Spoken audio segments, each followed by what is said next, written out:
Okay, thank you everyone for coming back from lunch. This is going to be the beginning of the voting section. As you can see, there's the Slido link in the chat. If that doesn't work for you, you can also go to on your computer to slido.com and put in the word ICER, the letters ICER, and that will get you also to the voting questions or to the Slido. So for the voting questions, all of these questions are going to be intended for consideration of acute pain. The population for all the questions are adult patients with acute pain that is not adequately controlled with non-systemic therapies like heat or local anesthetic. So if you could go to the voting questions, and we may call on the clinical experts to comment on some of these if you have questions.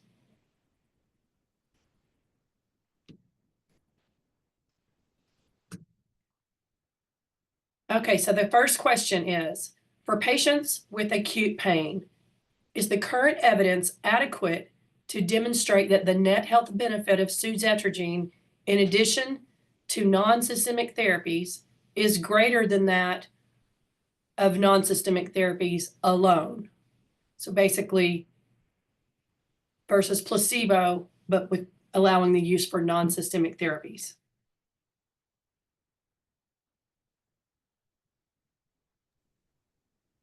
Just chiming in here to say that you're free to call on David if you need a recap of any of the evidence. Yes, David, would you recap the evidence, please? Sure. So if you're looking at the evidence summary that the panel has, Table 5 is some of the evidence on suzetrigine versus placebo. There's a lot of numbers in there, and it's split into bunionectomy and abdominoplasty.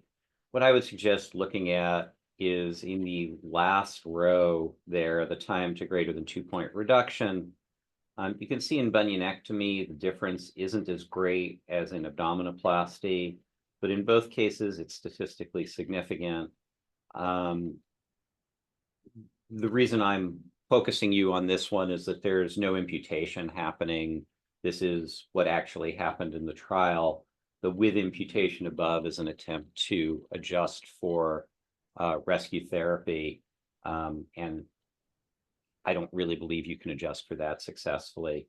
But you can again see that it's substantially better in abdominoplasty compared to placebo than it is for bunionectomy.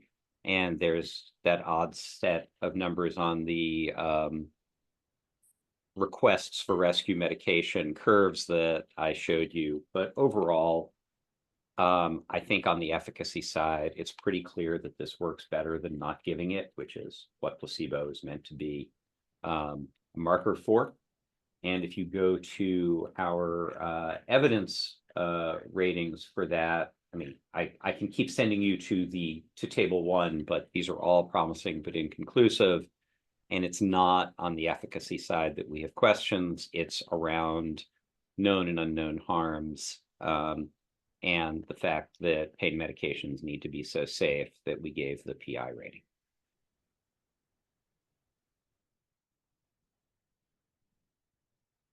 Is everybody clear on that?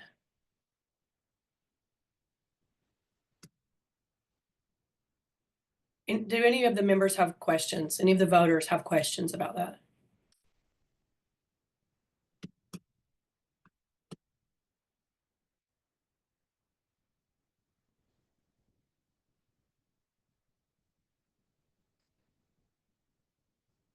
Okay, so I guess please go ahead and vote.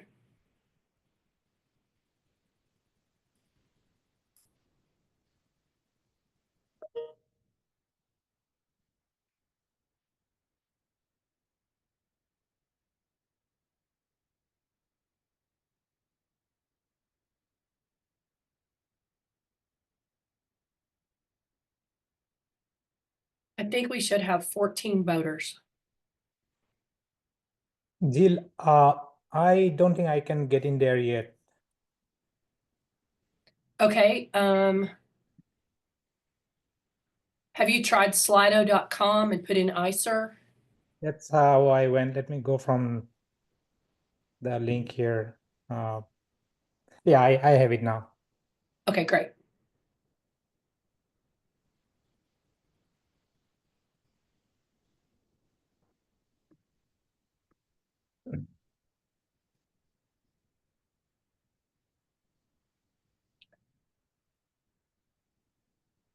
Okay, this is an interesting one. Does anybody who voted no like to, are there any volunteers on saying why you voted no on this one?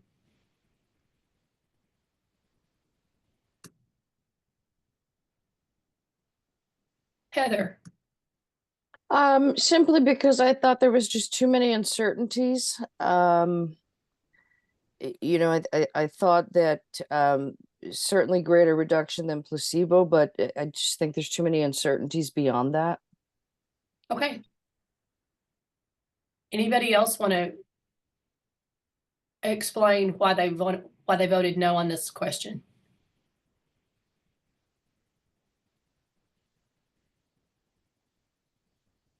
I guess on the other side of it, would anybody be willing to volunteer to say why they said yes?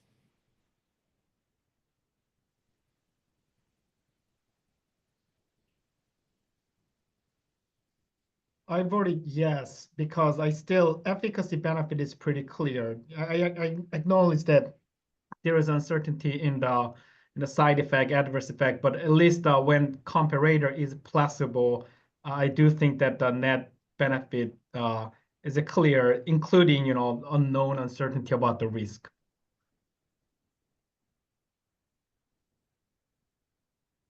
Thank you, David and Heather. Anybody else want to, I mean, this is split right down the middle. Anybody else want to enlighten us on what drew you to vote how you did? I can. I was one of the no. So to me, I am still not clear because what's the impact of ibuprofen? So if it was given, I mean, I just don't know how it was being flushed out in terms of the true effect of the the drug that we are discussing today. Okay, that's fair. Same for me. Okay, who said that? This is Alan. Alan, thank you for that. Okay, okay. Are y'all ready for question 2 then? Question 2 is for patients with acute pain, is the current evidence adequate to distinguish the net health benefit of suzetrigine from that of oral opioid analgesics with or without acetaminophen, each in addition to non-systemic therapies? David, would you tell us what? Yeah. Go over this again. So, table 6 has the data on suzetrigine versus the lowest dose hydrocodone, where this was studied basically for superiority. This isn't a non-inferiority result, which you might have been more interested in potentially, but neither in bunionectomy or in abdominoplasty is it clear that one is superior to the other. We have the concerns both about implications with rescue medication, particularly in bunionectomy, and the dose of the opioid, with on the other side, the fact that opioid harms are pretty clear, and some are very important, and suzetrigine harms, if they are present, are uncertain. And again, we gave this a PI.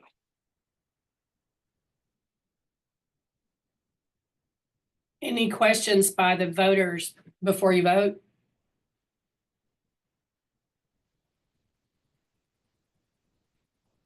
Okay, please cast your vote.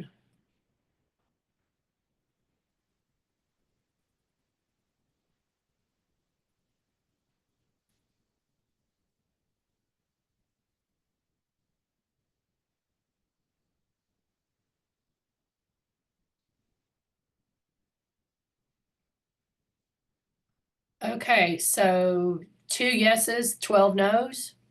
Would anybody like to comment on why they voted yes? I voted yes simply because of the opioid use disorder. Anyone that's been dependent on opioids knows how extremely difficult that can be. And I've been dependent on opioids in a time in my life. So even if the net health benefit is incremental, or even if it isn't there, if it's the same, the fact that I don't have to deal with dependency on opioids downstream is just massive for me. Okay, thank you. Thank you for sharing. Anyone else? Anybody want to say why you voted no?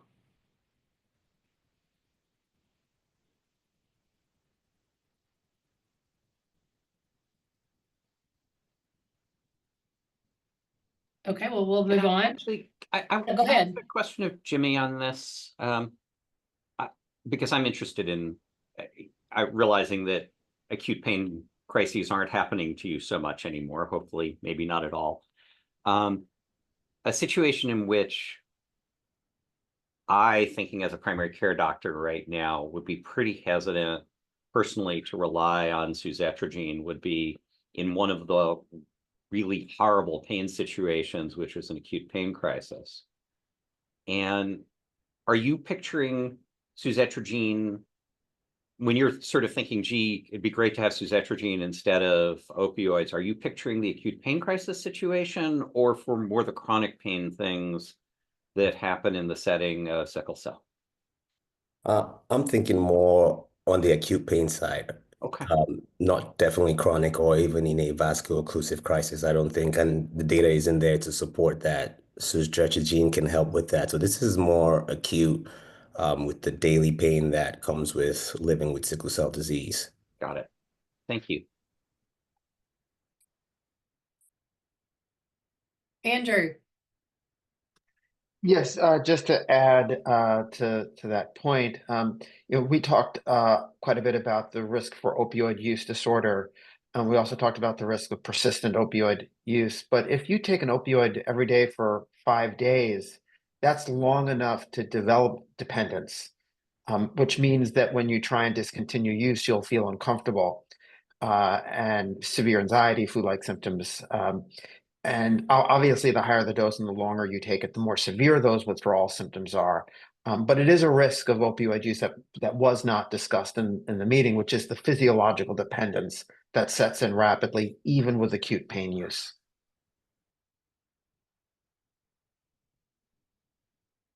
thank you. Anyone else? Okay, I think we're ready for question number 3. Question number 3 is for patients with acute pain. Is the current evidence adequate to distinguish the net health benefit of suzetrigine from that of oral NSAIDs, each in addition to non-systemic therapies?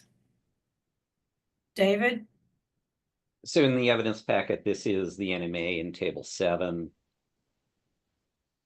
We have a very small pro-suzetrigine number there of 0.08 that's not statistically significant in this indirect comparison, recognizing all the things that can go wrong in indirect comparisons anyway.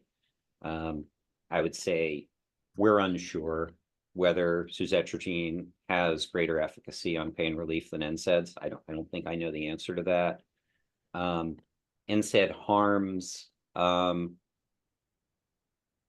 There are clearly people who get harms from NSAIDs, but we know them very well at some level, maybe not from very short courses, but we understand NSAID harms pretty well. Again, suzetrigine, new drug, less certainty on the harm side. So I think we're actually pretty uncertain on the comparative efficacy difference and the comparative harm difference on these two drugs. And we gave this promising but inconclusive. Thank you. Any questions before you vote? If not, please cast your vote.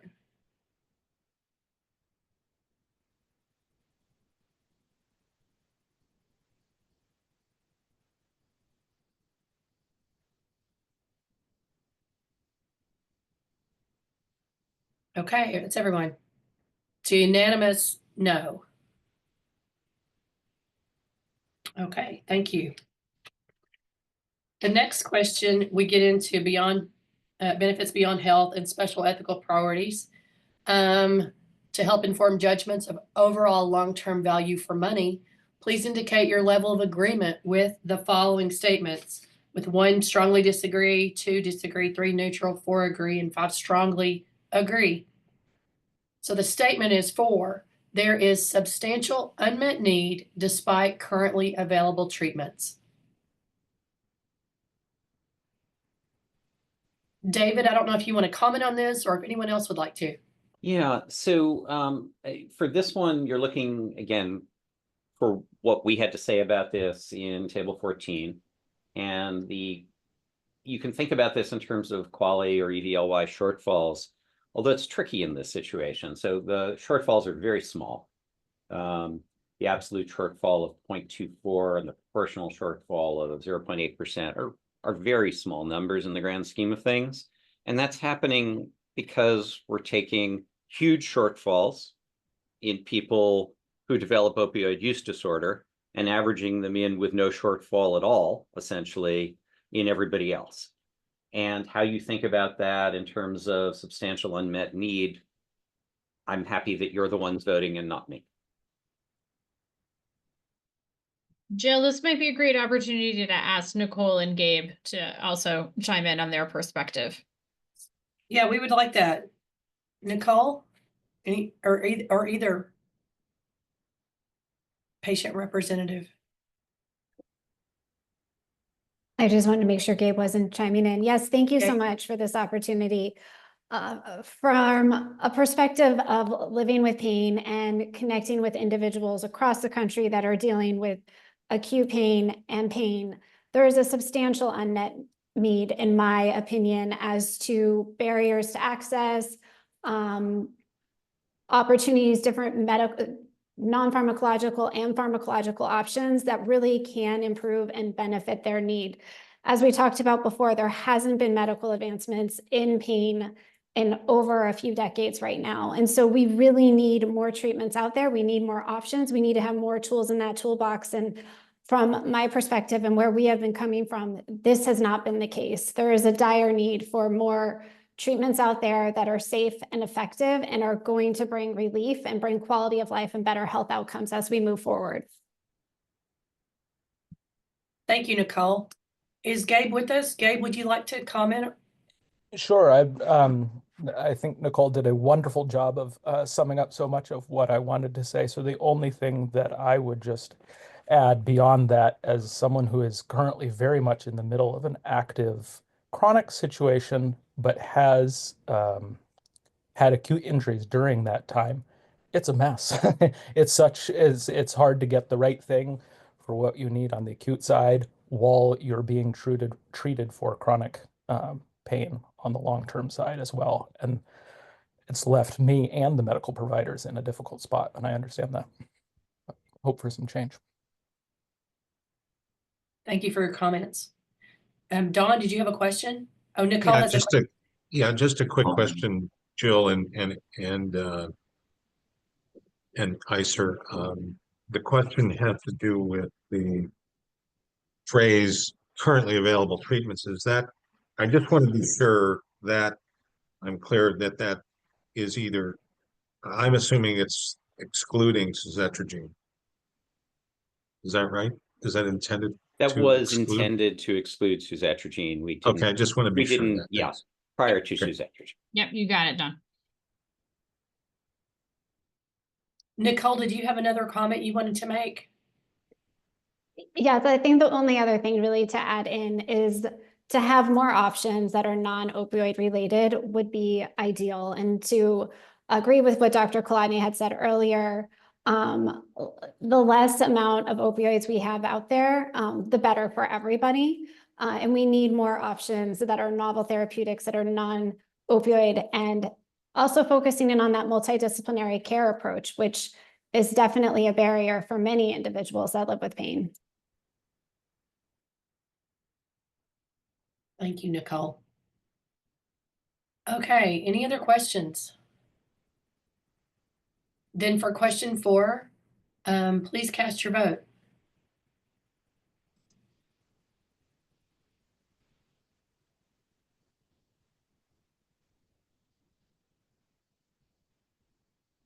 It looks like 1 disagree, 2 are neutral, 6 votes are agree, and 5 are strongly agree. Don, Yeah, if you're asking about someone that might volunteer as to how they might vote, I could do that, Jill, if that's still in order. yes, it's still in order, please. Okay, good. So I voted agree, and I'm biased because I've written and co-written going back some 17 or 18 years now, the guidelines for management of acute low back pain. And so as I think of the statement, it's not a question, right, but a statement. And with due respect to the advocate leaders here, just that the evidence around treatment of acute pain related to low back problems has so many amazing and effective currently available treatments that aren't used. And so part of this is in some regard, it's a good example of where this statement in my mind gets a little uncertain, because I think that may have less to do with we need something else and more to do in this example with we just need better effective implementation of what I call guideline directed care, right? And some of these things that are not, that people don't avail themselves of are not used. So there's a little bit of hedging on this statement in my vote, which is why I did that. Now I can certainly think of other acute situations where there are this situation. So it was a little bit, to look more generally, a little bit challenging for me to vote strongly agree. So thank you. Any other comments? Okay, if not, we'll move on to question 5 or statement 5, and you're supposed to say how much you agree or disagree with the statement. That this condition is of substantial relevance for people from a racial or ethnic group that have not been equitably served by the healthcare system. David, did you want to comment on? Sure. This one Yeah. also shows up in that same table as to what ICER thought. And this gets at one of these disagreements we heard among experts, I think reflecting reality, honestly, that there are different things that occur. And it's not totally unrelated to why I asked Jimmy the follow-up question, which is, it was very clear when we were reviewing treatments for sickle cell, how much African Americans were getting undertreated for their pain from sickle cell for reasons that are kind of disturbing within the health system, no matter what, no matter how you think about this. And that was undertreatment generally with opioids that we're talking about.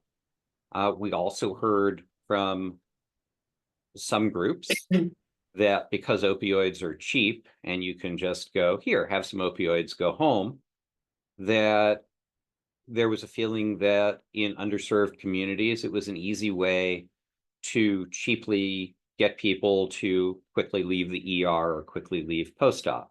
And so you have, in 2 different directions, ways in which opioids might be underused and overused in people for whom, for people who have not been equitably served by the healthcare system. I'd be really interested if some of the people who feel strongly one way or the other on this, even if they all agree that it is of relevance for people who've been underserved, how they think about the overuse and underuse of opioids in these populations, because it was one of the interesting things we encountered during the review.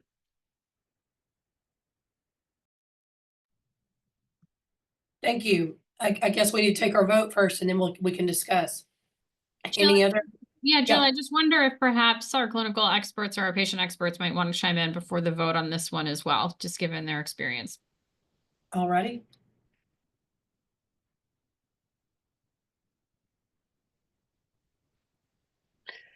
Yeah, the question of opioid use in sickle cell is its own unique issue.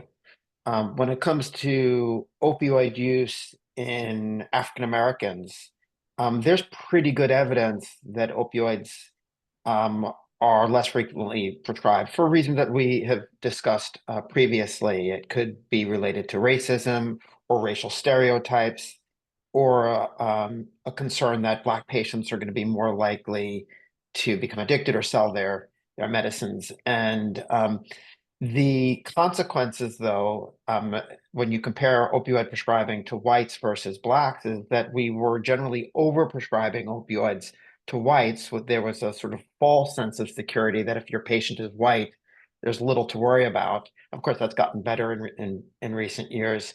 So this is all it is all a pretty difficult issue to tease out. You do generally see poor medical care for people from lower socioeconomic status, and particularly among whites with lower socioeconomic status, you tend to see the most aggressive opioid prescribing. Again, that's also getting better. So it really is hard to tease all of this out and give us sort of a simple recommendation. Thank you. Also, Eric? that I think there's also, while this is getting better as well, but there was a study 10 years ago that medical experts, doctors, that patients of color can tolerate pain better. So I think it's that type of mindset as well, that they think this guy's Black, and he looked to use that term "man up," that is now, unfortunately, I mean, should be negative. I think there was a time where doctors, and like Dr. Kolodny is referring to, that mindset is slowly changing. Is at some point doctors just thought people of color can tolerate pain better. Thank you for the comment. Eric, were you going to say something? Yeah, I mean, I was going to point to, I published a study on this topic, about 2,500 patients, ER patients on acute pain, and we're exploring racial differences in this. But it's the data, my data from this is dated. I mean, it's a decade plus old. And I guess my question to our clinical experts is, like, have things changed, right? I mean, we had demonstrated a racial discrepancy, bias against prescribing opioids for low back pains in an emergency room setting. So you're dealing, in this particular case, it's sort of like right on point with what we're talking about today, of people that are experiencing some sort of acute situation, probably on top of a chronic problem. But I think that I come at this understanding that there's considerable racial prejudice in the American healthcare system. That's true. And to my clinical colleagues, I ask the question, like, to what extent, because it's pain and it's subjectively measured, does the bias, is it exacerbated in that particular case, right? It's very different than hypertension or diabetes, where you have very clear clinical measures that are more objective. How does that play out, or how does that matter when we think about this particular question with a sub? I don't want to. I'm just going to call it a subjective assessment from from the patient on their level of pain. So I think we have to put aside the question of opioid use, access to opioids. We should think about that a little separately from access to effective pain treatment. Yes, let's do that. Do African Americans, do they have better access now to effective pain treatments than they did in the past? Has that improved? I don't know. I haven't seen any data to suggest that it's improved. Where we've seen improvement is in aggressive use of opioids. We're seeing less aggressive, inappropriate prescribing of opioids. That study that you did a couple decades ago, where you looked at access to opioids for acute low back pain and an ED, I think probably, I'm not a pain specialist, but I think many experts would say that today in an ED, we're not giving, they don't routinely give opioids for acute low back pain, and that's probably a good thing. Again, it's very difficult to tease this out. I think we've seen improvements, which has been noted in opioid prescribing, more cautious prescribing. I don't know that we've seen any improvements in access to effective treatment or the disparities that have existed in the past.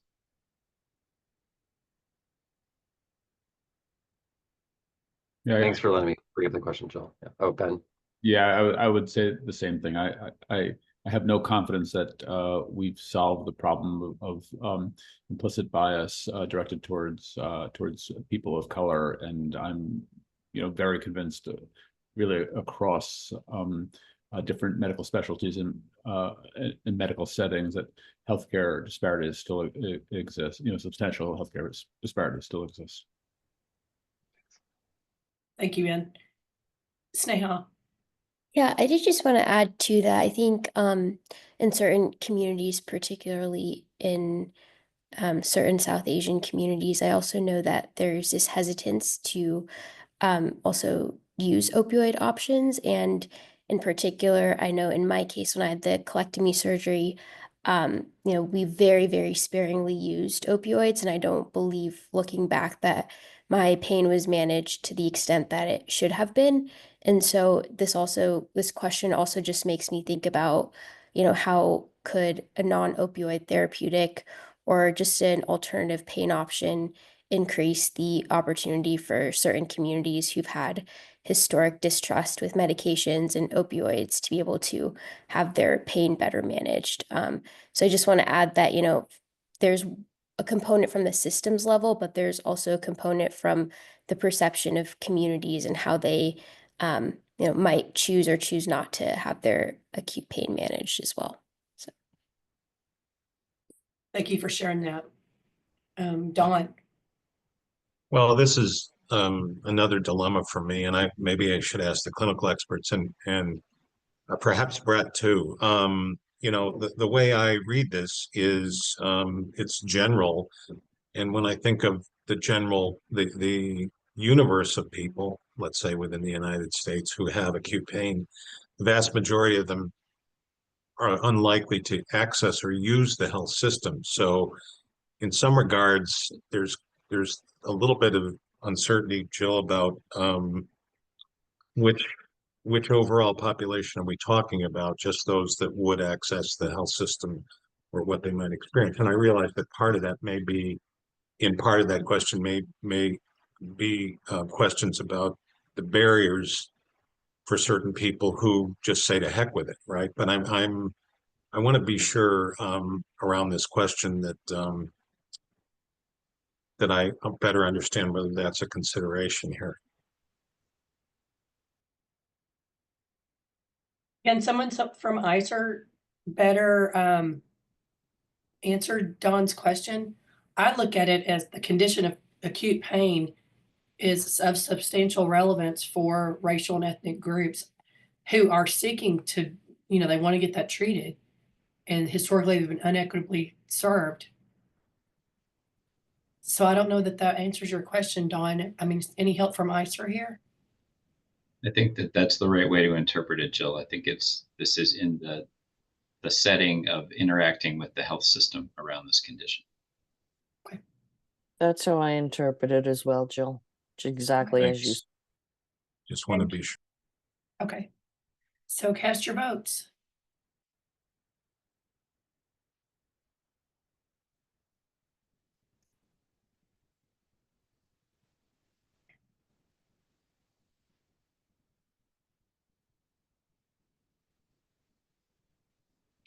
So it looks like 3 are neutral, 8 agree, and 3 strongly agree. Thank you.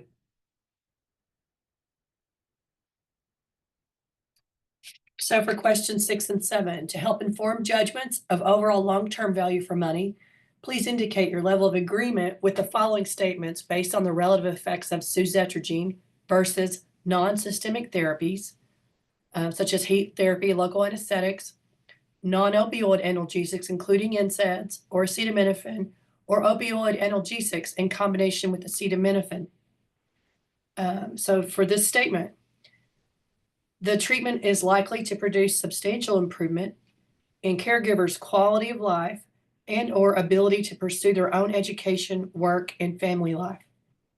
And I understand for this question that we are supposed to consider the opioid use disorder that comes along with that may come along with opioid use. When you're agreeing or disagreeing with this question, you are to consider, future opioid use disorder that could happen.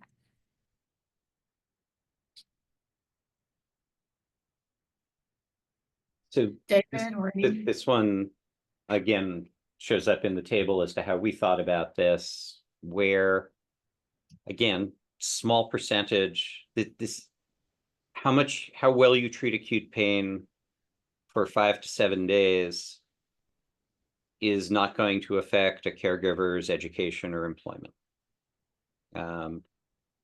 over those 5 to 7 days. That isn't the time frame over which people have major issues that we're trying to ask about in this question. But in the people who develop opioid use disorder, that could have huge effects on issues around employment, education, what you can do in life. And so in the small percentage of people who you may or may not defer from getting opioid use disorder, it could have big effects.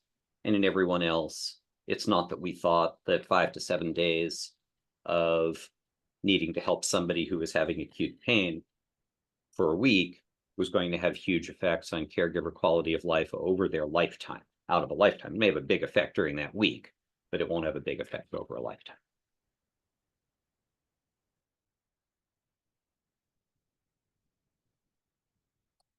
Stuart. So if one was to ask whether there would be substantial caregiver benefit for that particular patient who then had opioid use dependence, it's an easy answer, but I'm looking for guidance to say, are we looking for global improvement based on the known finite percentage of folks that would be at risk for that disorder? I would say from a voting standpoint that the reason we ask these questions is to try not to miss a broad benefit of a therapy for something that isn't captured in the economic model well, like caregiver education. And so you have to think about this compared to other therapies in terms of the likelihood of producing substantial caregiver benefit. David. Yeah, I think that one data point that we can potentially thinking about lifetime spillover effects on the caregiver is that when you're looking at the lifetime patient modeling result, 100% driven by reductions in the opioid case, patient has an improvement of 0.04 qualities over lifetime. So 0.04 qualities can translate into 2 additional weeks in life expectancy, living in a perfect conditions. And then I generally assumes that spillover effect caregiver is a smaller than direct effects on the patient. So I think that may give you kind of proxy for what would be the lifetime quality effects on caregiver. And there are I acknowledge there are other benefits, but that's kind of like size of the benefits that we are talking about when we.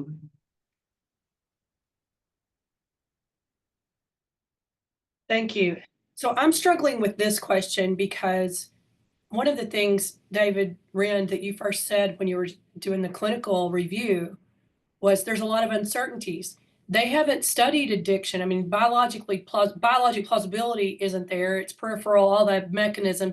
What should happen doesn't always happen. We don't know what likability of suzetrigine is, or withdrawal, or psychological dependence, or what. Well, all of that stuff is so premature that, I mean, there's the potential for this to produce substantial improvement in caregiver, as long as there's not any bad outcome with this drug.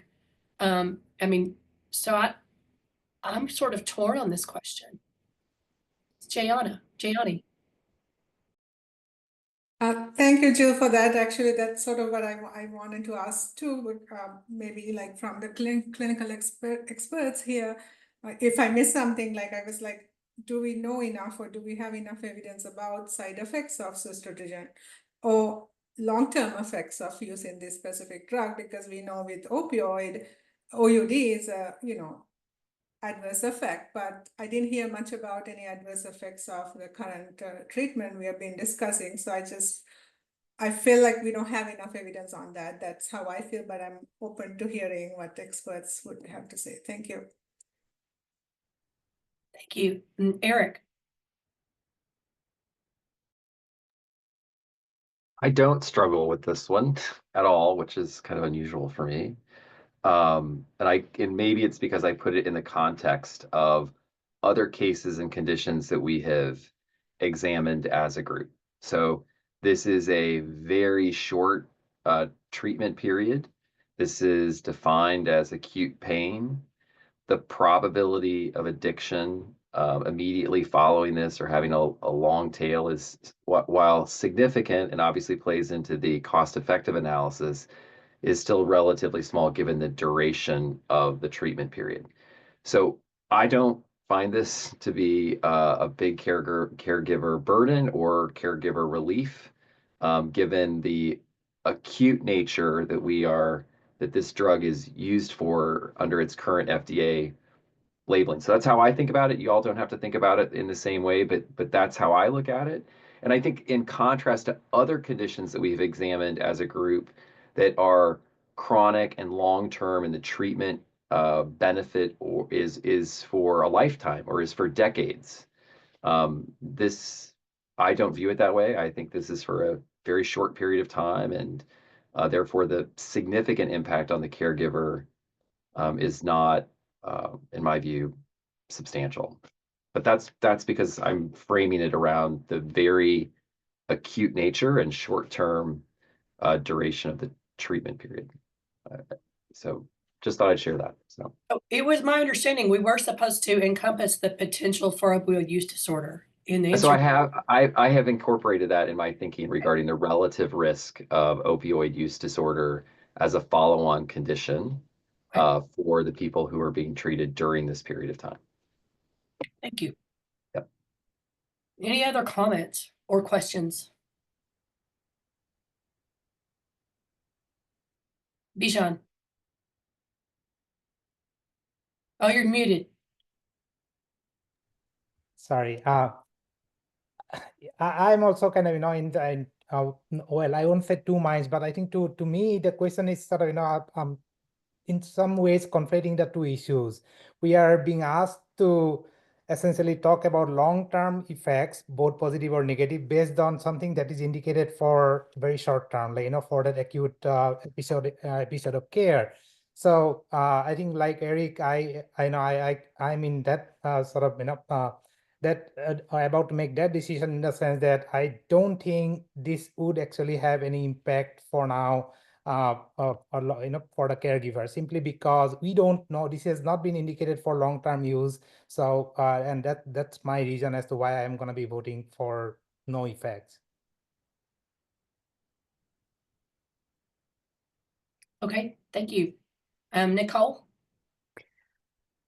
I think one thing that I just would like some clarity on is sort of that acute phase that we're talking about. If we're talking about just the 7 days, that's one thing, but most people that are dealing with acute pain or even have surgery, their pain isn't going away typically in 5 days, 7 days. It's going to be a couple of weeks. And therefore, if we're looking at it from that standpoint, there is more chances for risks to be involved with the current treatments that might be used to help manage their pain and bring about relief. And I also think that there could be some concerns over the caregivers, depending on job security, depending on what roles they play, depending on if there is even another individual in the house that is bringing home money. I think that there are some things that we really could consider and talk about, because pain does impact everybody in that support system. And I'm not sure if it is just such a short term, 5 days, 7 days. And so I just wanted to bring that discussion around. Alan? Yeah, just picking up on that same point, from lots and lots of personal experience, both myself and others, a lot of these procedures, we would have acute pain and have some regimen of, a hydrocodone or some opioid plus, and it's almost always said, just go ahead and start, a rotation of Tylenol or Advil every 4 hours. So it's usually not even rescue medication. It's just right out the bat, do that. Don't chase the pain, stay on top of it. But most of these procedures are not successful, or many of them are not. Rotator cuff surgery, hip, you got a litany of things where as Nicole has described, the pain's going to continue. So not just the pain from the surgery, but whatever pain was there. So in the presence of an opioid medication, you do have I think a longer window, right, where that may, even if you don't become addicted in that acute period, there's the possibility of continued need for that. For some pain medication, it could even become more acute. And now once you've been exposed to that medication that you didn't have access to in the past, potentially, I just think there's some other things to consider here about the long-term risk, even outside that acute window. And I know the model kind of thought about a 3-year time horizon, but I do think it doesn't really factor in, how some procedures may have less probability of success and some have, more higher rates of success, and how that may factor into medication usage and risk for opioid addiction, further along the pipeline, further down the time horizon. Thank you. Jimmy? Yeah, I just wanted to, echo what Dr. Kolodny said, that, opioid dependency can occur after 7 days. So even though that acute time frame might seem like a short frame, a short space, it's important to remember that you're taking opioids multiple times a day in that 7-day period. You might take it so I don't think we've considered how often, or this is the way I'm considering, I should say, how often a patient will take opioid a day times 7, which is an obscene amount of opioids, which will eventually lead to dependency and then persistence and then OUD. So that's why, I'm going to vote the way I'll vote, which is that I think it does affect, it'll improve the quality of life of caregivers as well. Okay. Can David. I make a quick comments that, again, I don't disagree with that there is improvement in caregiver. Question is asking about there is a substantial improvement in a caregiver. So I think that's how I make the decisions and based on this long-term modeling outcome. Okay, go ahead and cast your votes.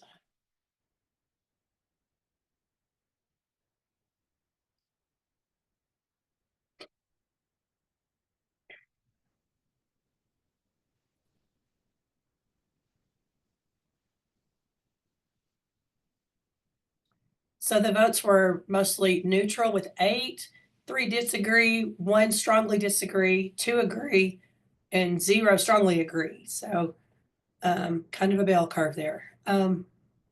Any comments other than what we've already talked about? Okay.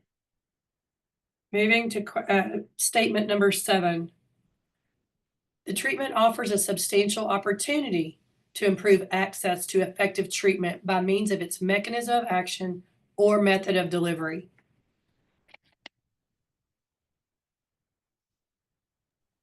David? Sure. So this is sort of the last box in that table. And I'm saying this as usual, knowing that Steve Pearson, who's on this, doesn't really agree with this view of how he created this question. It is his question, where he's mainly focused on things like where the drug is given. Is it given in an office, at home? Is it an injection, an infusion, pill? But this does include the words mechanism of action. And I think when you have a new mechanism of action, you have the chance of people getting a benefit, who either didn't get benefit from drugs with other mechanisms of action, who couldn't take drugs with those other mechanisms of action because of a problem with them, or who get benefit, as we've talked about, from combining mechanisms of action and getting synergistic effects. So that was how we put our answer in that box. I will say to you as you vote, though, that I think, and Steve can correct me if I'm wrong on this, that he would have you more vote on whether having another pill, in a sense, improves access. And in that sense, it obviously doesn't. We already have pills you can take at home for pain, and this is another pill you can take at home for pain. Okay. Go ahead and cast your votes.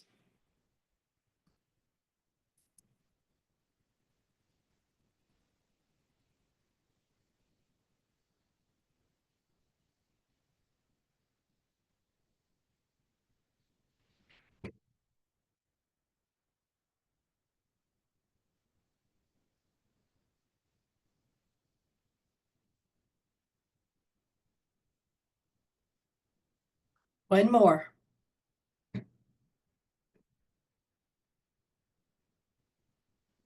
There we go. So 4 disagree, 4 agree, 5 neutral, 1 strongly agrees. Okay.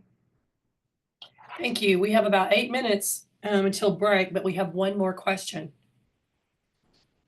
And this is our only long-term value for money question.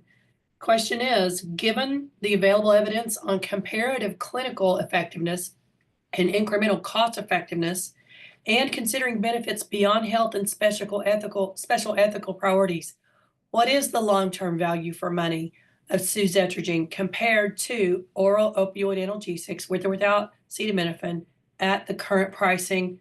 Current pricing has been updated to $232.50 per short course per week, I guess for 7 days. So, And let's invite Brett to yes, weigh in. Brett. Yeah, so in your evidence summary packet, you can view table 9. Table 10 is informative.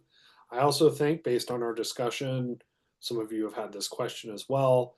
Look at the tornado diagrams and how sensitive those estimates are. I think it's worth it to take into account Dr. Kolodny's comments earlier, just suggesting the variety of different evidence that we found on incidence of OUD from a short-term course. And really, the other tables might be informative as well, including table 12 especially, where even at a really extremely low risk of 20 per 100,000 versus that 429 per 100,000 is still meets the 100,000 per quality cost effectiveness threshold. So you have to consider that particular input in reference to the results making this vote. And I can answer any questions.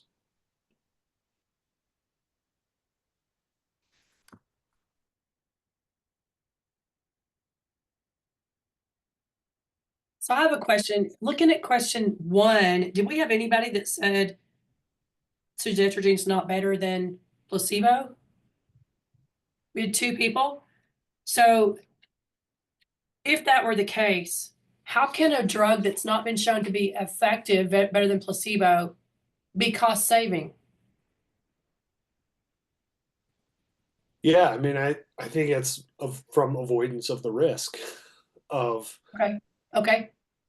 opioid use disorder. And that's how the question is written. That's the comparator and the cost effectiveness section. So, you know, I think this is a really interesting review in the sense that we're not necessarily talking about these overwhelmingly better benefits for suzetrigine. It's avoiding a risk, which has been pretty present in our society for the last 15 to 20 years, right?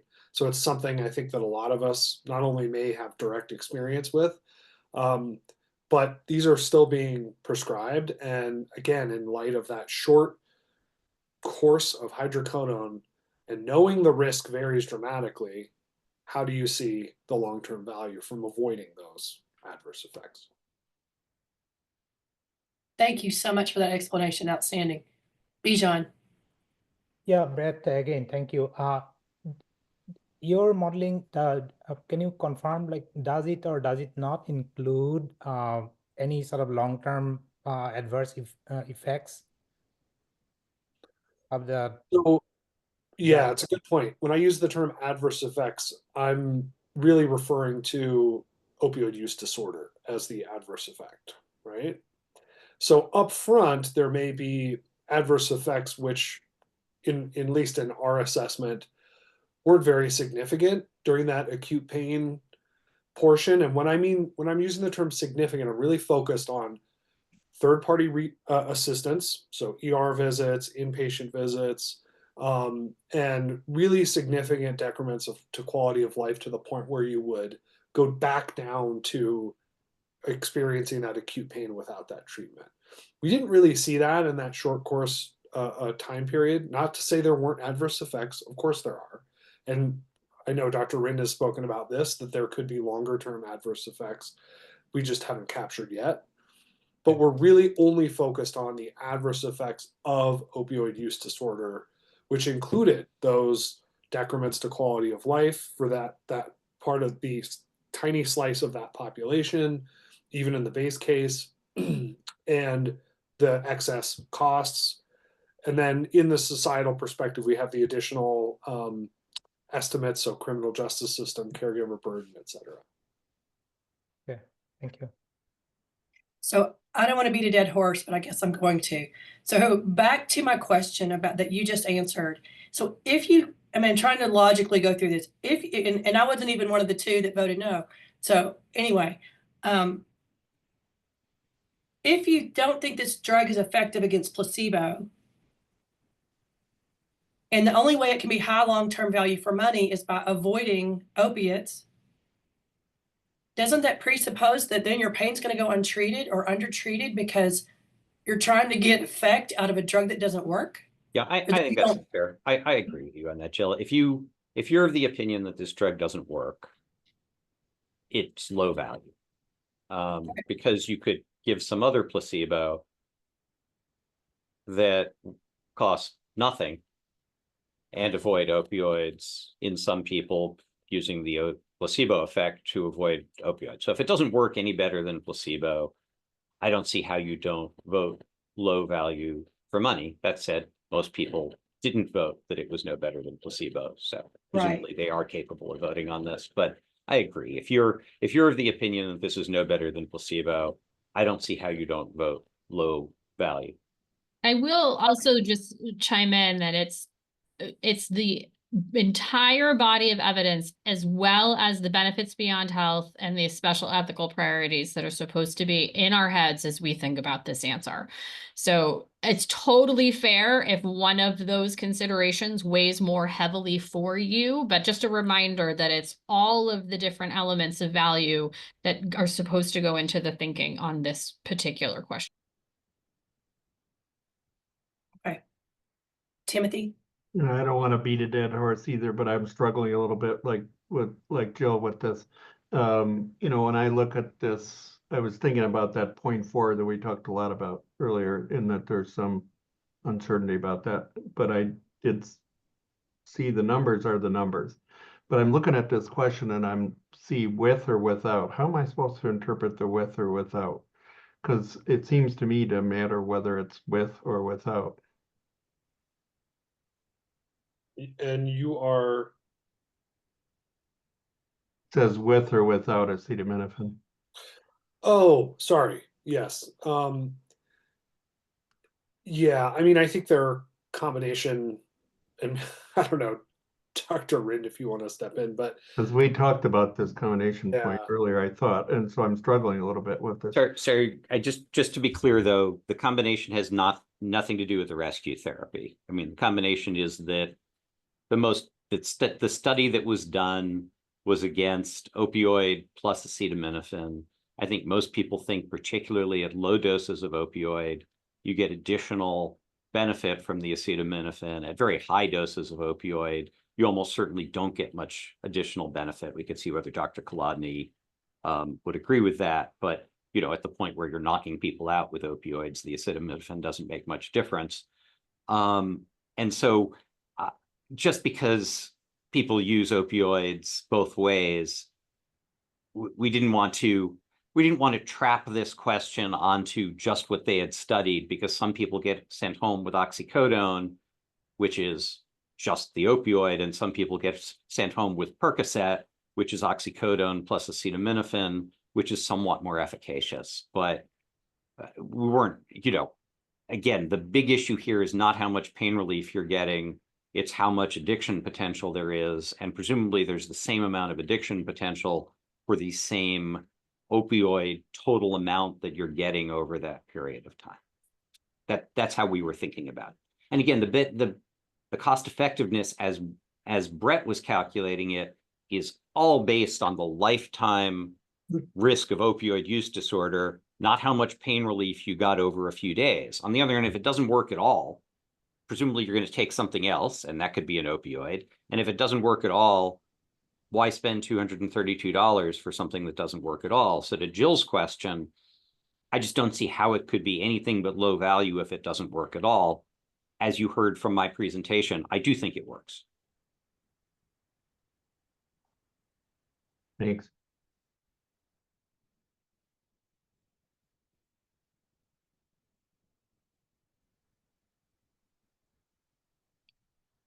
All right, cast your votes, please.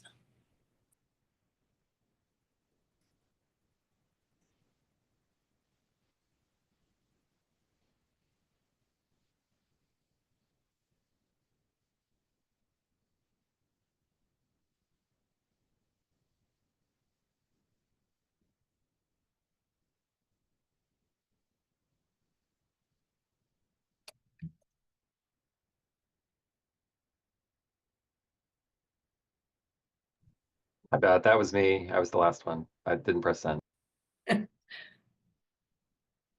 Okay, mostly intermediate, with 9 coming in at intermediate, 1 high, 4 low value for money. Okay. Thank you very much. It's a little bit 3 minutes past the break time. We're going to be on break until 2 p.m. At which time we will proceed with the policy roundtable. Thank you, everyone.